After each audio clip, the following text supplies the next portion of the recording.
Ayan, huhugasan na natin ang ating mga kamatis. Ito, isa-isahin natin siya, guys.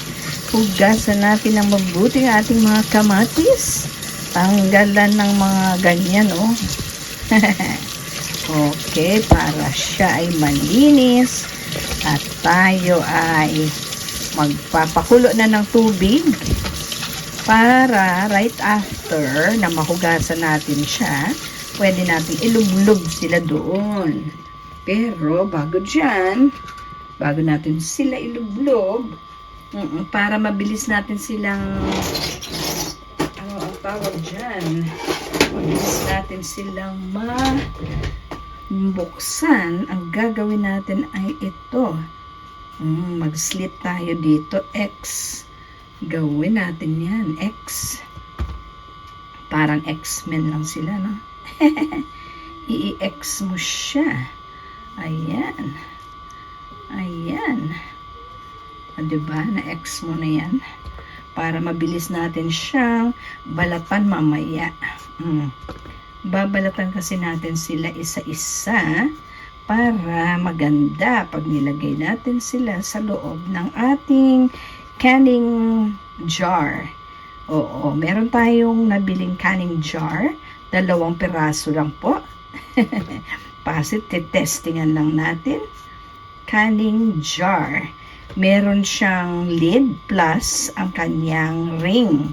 Yun po ang kinaibahan sa canning jar at saka yung mga ordinaryong jars na may mga lid na hindi po natatanggal ang ring. Ito po natatanggal ang ring. Ayan na, lahat sila may X na, no? So, ilublob na natin itong mga kamatis na nahugasan na natin doon sa ating tubig na kumukulo. Ito na po. Titingnan nyo, ha? Ayan po. Ayan, yung mga may X na yan.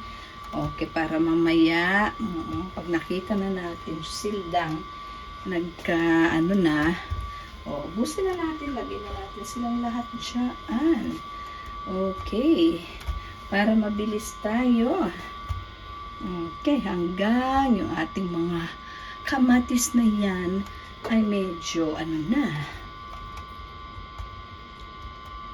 nagkukunot-kunot na siya dyan sa may X. Okay. Mabilis lang yan, guys. Blanching lang po ang tawag dito, eh. Okay, by the way, papakita ko na po sa inyo, no?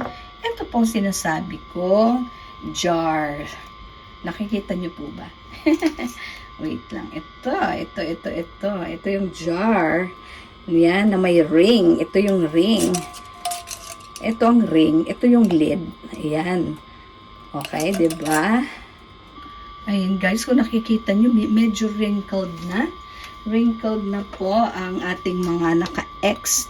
Pero syempre, mahihirapan tayo sa pagbabalat niyan, mga yan. Dahil mainit, syempre, mainit po yan. Ang ating gagawin ay ilalublob natin siya sa may ice na tubig. Ayan po, ililipat natin dahil konti lang yung ice namin. So, yan lang po muna para ma-stop lang po ang itong ating mga kamatis. So, ang gagawin ko po ay yan ko naman ililipat itong mga to so that we can handle them without getting burned. Diba? O dahil pinalamig muna natin sila. Ayan o. Dahil cold water naman po. Mabilis na lang natin silang balatan. Mababalatan na natin sila ng mabilis. Okay.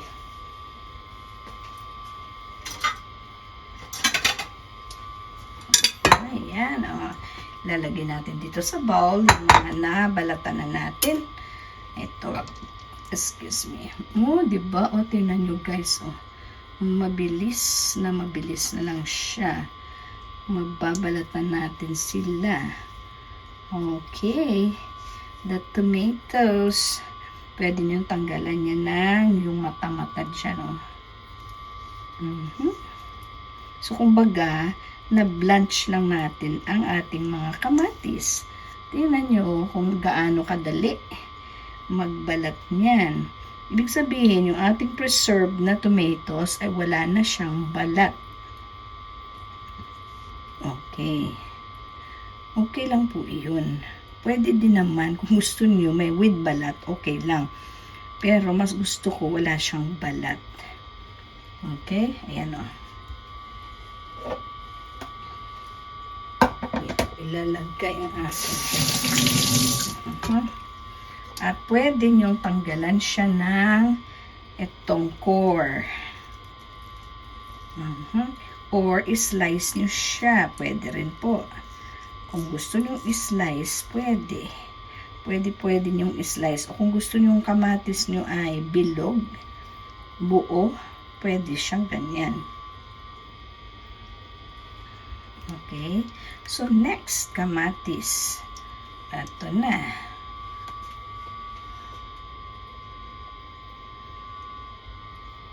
Diba? Pwedeng kamayin mo lang siya actually. Yan o, wala na. Pero gusto ko lahat ng kanyang juices ay maipapasok din natin sa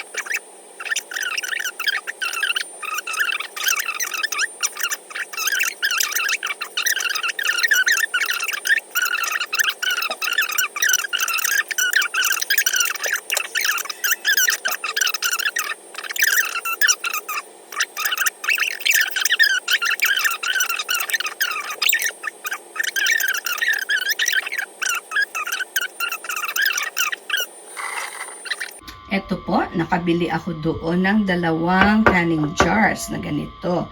Ang presyo ay 79 pesos at 75 centavos. Ayan po sa Landmark. So nakabili ako, 2 lang yung binili ko. Tanggalan ko na lang yan pagkatapos. Pinakita ko lang po sa inyo kung papaano. Ito po ay nahugasan ko na. At dry na po ang loob niya. Ito pa po yung isa, 2 sila. 2 lang po muna yung ating susubukan. Ayan na po. Okay. O, magsisil yan mamaya. O, ito na po ang ating mga tomatoes. Iisa-isahin natin siya. Okay, ito na po. 1 tomato. 2 tomatoes. 3. Yan na. Oh, diba? Masikip-sikip na siya eh. Pwede mo naman din siyang parang pilitin, no? And in fact, pwede pa nga siyang anyway, gagamitin ko na lang po yung mga extra.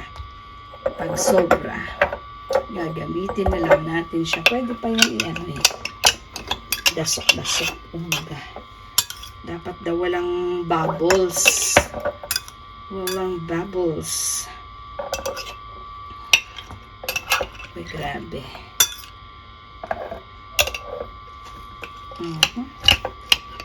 Nilalagyan pa nila ng citrus para okay lang yan. Trial natin ito. May 2 natira. Yun po ay hindi ko na isasama. So, lalagyan natin siya ng hot water. So, place the cloth here so that I can put my 2 jars, canning jars. So, I'll put hot water inside. Hot water.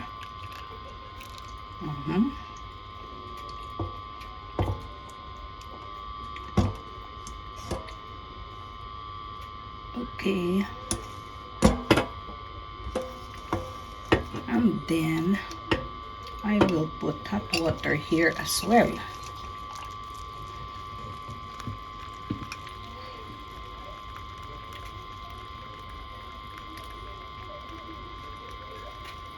So inside and outside. Okay. Then we're going to cover the lid here. Okay, we'll put the lid and then close it. I'll put the lid here and then close it tight. Not so tight, but just right. Dapat daw walang bubbles sa loob. And then we'll put this in our stove. So to boil for about 30 minutes. Okay, siya nga pala guys, mayroon na tayong burong mangga. You see, may mangga preserve na tayo. Pero ito, hindi siya pickled. Although it tastes like pickles, pero siya talaga ay inasnan lang, asin at sugar. Kaso kahapon hindi ako pwedeng hindi ako makapag-video dahil daw yung space, wala tayong space. Kaya try ako ng try. Hindi ko talaga kailangan ko na siyang gawin. Kaya pakita ko na lang sa inyo. Ito naman yung canned. Tawag sa kanya canned, pero actually nasa jar siya. Yes. So, canned na tomatoes. So, we have 2 cans of tomatoes. Try lang po. Try lang ng try. At ito naman, hindi tayong gumawa nito. Binili ko lang yan. Yung munggo from the supermarket. Okay, munggo.